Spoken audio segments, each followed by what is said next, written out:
So we cannot wait to get to the Chicago Street Course and see what happens this weekend. With that in mind, Dustin Long and Parker Kligerman join me. Dustin, what do you expect this weekend? I'll tell you what, one of the things I'm really looking forward to seeing is this restart zone that NASCAR has, and it's going to be in a location. It'll be before turn 12, the final right-hand turn onto the front straightaway. And part of the reason they're doing that is to try to space the cars out a little bit before they get into turn 1, which is a 90-degree left-hander, in hopes of trying to keep everything from piling up like we've seen in Indianapolis, like we've seen at COTA. Now, this was something that NASCAR tried at Portland with the Xfinity series earlier this year, with restarting in a corner because they've got a long straightaway into a right-hander that funnels down.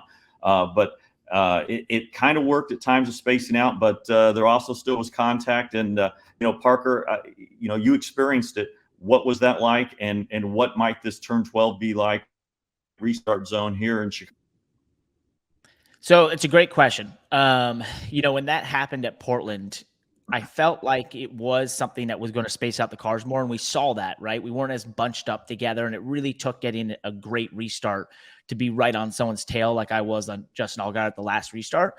But one of the things it does do that's interesting is when you restart normally halfway down the straightaway, you're not getting to the full speed that we normally would heading to turn 1. So you have to find a new braking point, a new braking marker, and you can really only find that through subsequent restarts and sort of guessing, right? And it's educated guessing, and you have a lot of unknowns when you do that. But when you move the restart zone basically to the corner that we normally exit, the speed you're going by the time you hit that first turn is very similar to what you do on a lap-to-lap basis. And so it actually makes it a little easier in terms of knowing what your braking point is, that sort of thing. So I think it's a positive. I think it's something that, it can make our restarts just a little cleaner, a little less bunched up. And I think at this street course in the T1, from what I've seen, it's going to be tight. So we probably need all the help we can get to be a little bit more spaced out and have a little bit more room. I think it's going to be a lot of fun. This will be my third street course of the season: Long Beach, Detroit, and now streets of Chicago.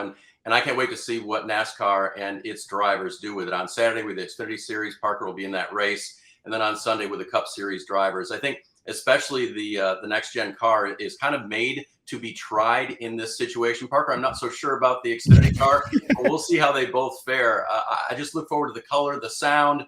It's going to be fantastic, of course, in iconic Chicago with the skyline there and all the famous places. It's going to be a lot of fun. Speaking of famous, there was a movie that was filmed in Chicago about 10 years before Parker was born called The Blues Brothers. And we're going to take a couple of clips from that movie. In fact, someone's probably going to keep a counter on how many times we reference the Blues Brothers over the weekend. But let me start with a scene from the movie where Aykroyd and Belushi are parking the cruiser, and they're actually parking it in a transformer box, if you will. And Belushi gets out of the car, Aykroyd squeezes it in there, and then hops out the driver's side window, a la NASCAR. So that was pretty cool. But it was a great scene from the movie. And I think it illustrates just how tight this will be. I know when I first step into like a track walk or something, I see just how tight things can be there. So for me, this is going to be what they're going to experience. It's going to be close. What do you think, Dustin? Well, I'll tell you what, as you referenced, that movie was made in 1980, June of 1980, so it was 43 years ago. Here's what I would say is I would argue, there's all this talk about the next-gen car, and this is the second year of it, and it was a brand new idea. I would argue that the genesis of the next-gen car goes back to this movie. You go look at the different scenes from the movie, all the especially the chase through the mall and crashing through all the businesses and going through the windows and everything like that. And when it comes out of the mall, that car is almost as good as what it was going in. That just really, to me, shows the durability of this car, just like this next gen car. And I guess I would argue was this not the prototype of the next gen car, just way ahead of its time? Was it movie magic? But look, with as much as this car the next gen car can take, and it's going to probably take a pounding here this weekend because of the tight confines. Maybe the Blues Brothers were onto something 43 years ago. I don't know about that one, but it's a great point in terms of durability. So one of the things we have at this racetrack that I don't think we've ever experienced in NASCAR, as you mentioned, Dave, is the tight confines. And turn 7s to 11, I mean, is incredibly tight, like 1.5 car width wide. So it's incredibly tight down there. And so I haven't seen this movie, but I believe there's a scene that incorporates this exact thing, which is if we get a pileup in that area, it could look very similar to this.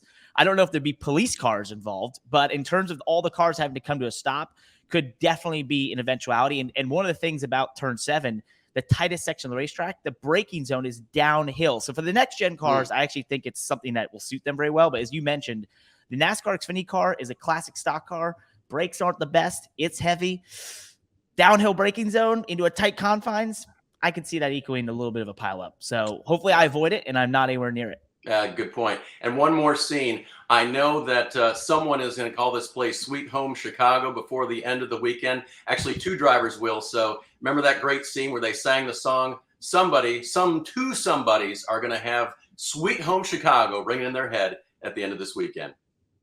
Hi, I'm Parker Kligerman. For more access like this from Pit Road, be sure to click and subscribe to the Motorsports on NBC YouTube channel.